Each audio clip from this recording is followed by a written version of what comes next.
আসসালামু আলাইকুম ওয়া রাহমাতুল্লাহি ওয়া বারাকাতুহু মাগফিরাত। কাছে এবং দূরে যে যেখান থেকে দেখছেন সকলকে জানাচ্ছি প্রাণ ঢালা অভিনন্দন ও মোবারকবাদ। আজকে একটা গুরুত্বপূর্ণ বিষয় নিয়ে আপনাদের সামনে আলোচনা করব। আমরা যেহেতু সকলে পীর হিসেবে বক্তবৃন্দদের সাথে আমাদের গুরু ভক্ত হিসাবে আমরা কাজ করছি, আমরা গুরু হিসাবে কাজ করছি, আমাদের অনেক ভক্তবৃন্দ রয়েছে। বাংলার আনাচে কানাচে বিভিন্ন জায়গায় আমরা যাই, মুরিদানকে তালিম দিয়ে থাকি। বিষয়টা হচ্ছে পীর গুরু ভক্তদের মধ্যে কিছু কিছু কথা প্রচলিত আছে, যেই কথাগুলি মানুষকে বিভ্রান্ত করতেছে, মানুষকে সত্যের পথ থেকে দূরে সরিয়ে দিতেছে। আমরা যেহেতু তাসাউফ চর্চা করি, তাসাউফ কোরআন হাদিসের সাথে সম্পৃক্ত, আর এই সম্পৃক্ততার ভিতরে আল্লাহ রাব্বুল আলামিনকে খুঁজে পাওয়ার চেষ্টা করতে হবে। কোনো ভ্রান্ত মতবাদের উপরে আমাদেরকে চলা যাবে না, এবং কোনো ভ্রান্ত মতবাদের অনুসরণ করা যাবে না। তো আজকে যে বিষয়ে আমরা আলোচনা করব সেটা হচ্ছে, আমাদের মধ্যে একটা কথা প্রচলিত আছে যে আল্লাহ নাকি মা ফাতেমাকে মা বলে ডাকছেন এবং মা ফাতেমার দুধ পান করছেন।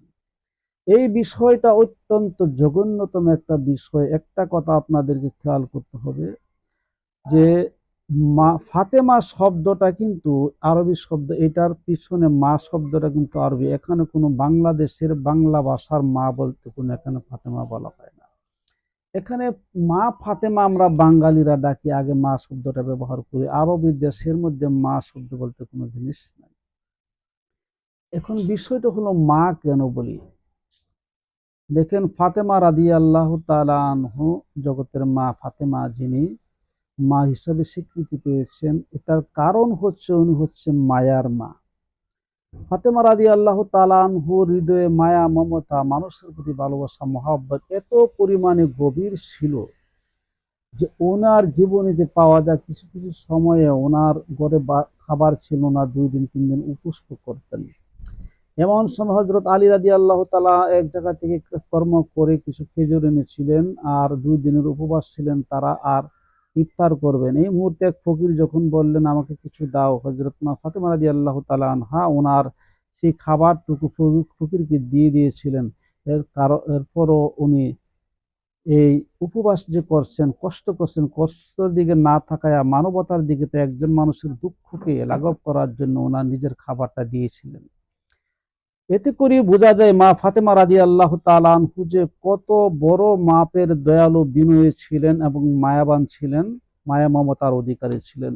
যার কারণে মায়ার মা, অর্থাৎ সারা জগতের যত মায়া আছে সকল মায়া হচ্ছে মা ফাতেমা রাদিয়াল্লাহু তাআলা আনহার কাছে সবচাইতে বেশি মায়া আমরা পেয়েছি। এই জন্য ওনাকে আমরা মা ফাতেমা বলে ডাকি।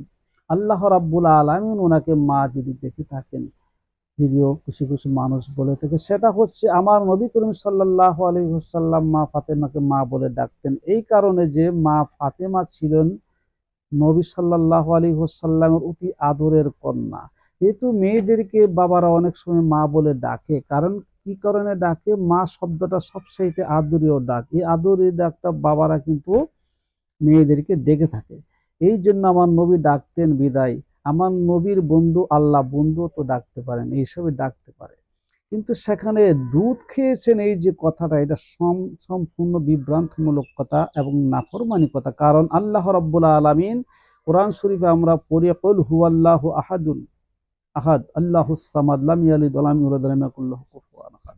আল্লাহ হচ্ছেন এক, অদ্বিতীয়, তার কোনো শরীক নাই, তার সমকক্ষ কেউ নাই। তিনি খান না, তিনি কাউ খান না, তিনি জন্ম গ্রহণ করেন নাই, জন্ম দেন নাই।